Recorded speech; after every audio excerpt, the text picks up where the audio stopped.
Move a call to the Assistant Minister. Thank you. Mr Speaker, today I rise to acknowledge the International Day for the Elimination of Violence Against Women, which took place on the 25th of November, and the 16 Days of Activism against gender-based violence that follow it. This is a time for individuals, organisations and governments around the world to call for united action to eliminate violence against women and girls.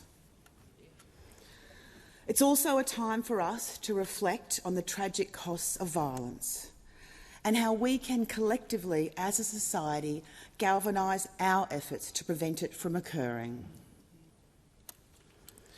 In doing so, I'd like to acknowledge the victim survivors who may be listening or watching this today. Violence against women remains one of the most widespread human rights abuses in society today.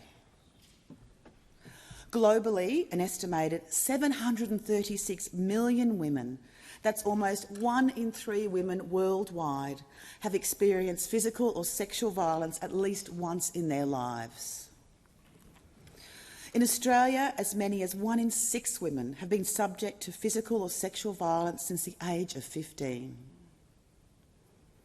And these figures are even starker in First Nations and culturally and linguistically diverse communities. First Nations women are 33 times more likely to be hospitalised and 6 times more likely to die from domestic violence than non-Indigenous women in Australia. And we are all of us, deeply disturbed by the ongoing news that women are dying on a frequent basis at the hands of their current or former partner. The tragic loss of life that we've seen of late is an undeniable tragedy and a national shame. One life lost is one life too many. Each woman's life lost has devastating ripple effects across the community and is felt far and wide. When a woman's life is taken from her, children lose mothers, parents lose children, brothers lose sisters, and we lose our friends and our workmates. And Mr Speaker, family, domestic and sexual violence is not just a women's issue, it's an issue for everyone. And today I reaffirm the Albanese government's commitment to end violence against women and children in Australia, a commitment I know is shared by everyone in this parliament. Now, over the past weekend, our government announced the launch of an online intimate partner homicide dashboard based on validated data collated by the Australian Institute of Criminology, which will be released in mid-2024. And the dashboard will be supported by key data from all state and territory police services, provided on a real-time or as soon as practicable basis. This will be used to measure our national target to reduce female intimate partner homicide by 25% each year, as outlined in the outcomes framework for the National Plan to End Violence Against Women and Children 2022 to 32.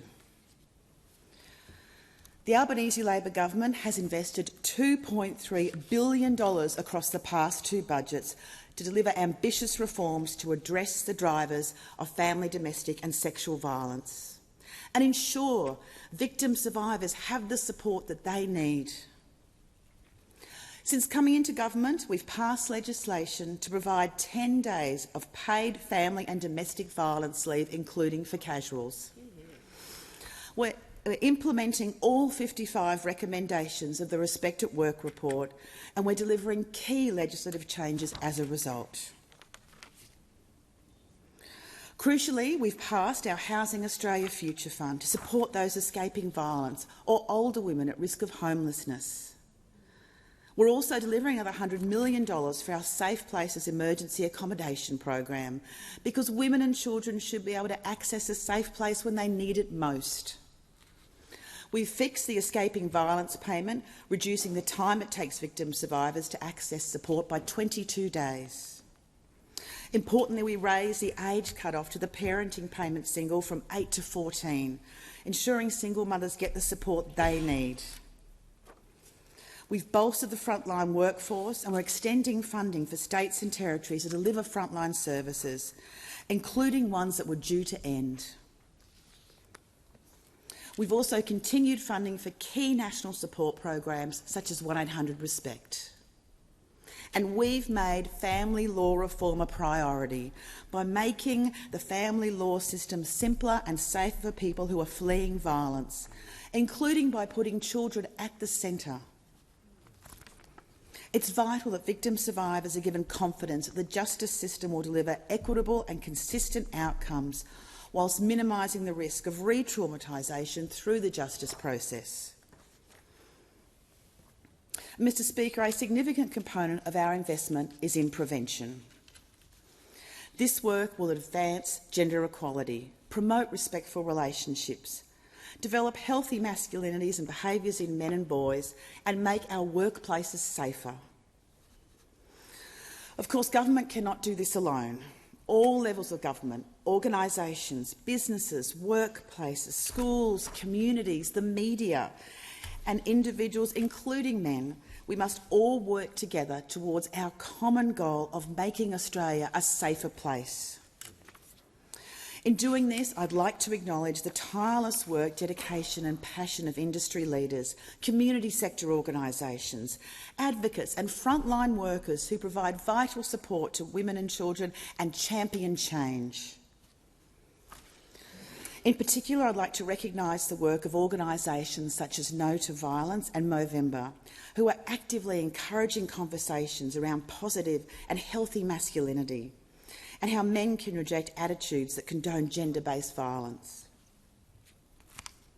This issue can only be solved with the whole of society effort. The positive voices of men and their strong advocacy and leadership on this issue is critical to ending violence against women and children. And, Mr. Speaker, very crucially, I acknowledge the victim survivors whose voices and experience are central to all our efforts.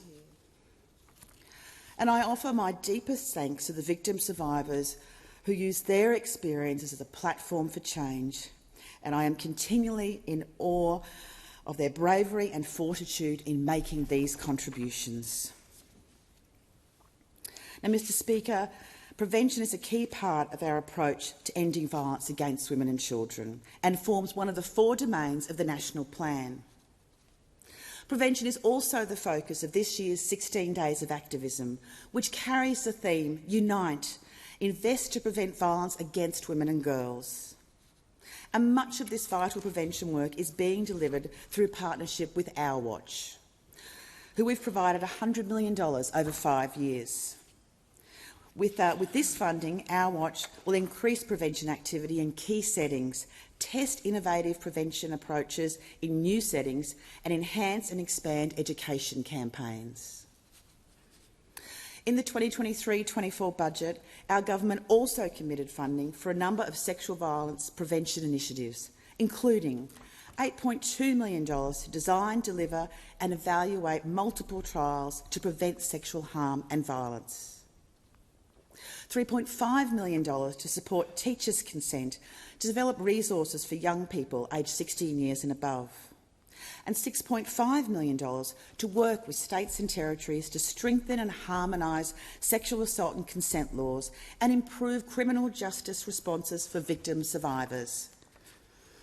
And, Mr. Speaker, 1 year ago, the Albanese Labor government appointed the first Domestic, Family and Sexual Violence Commissioner, Commissioner Michaela Cronin.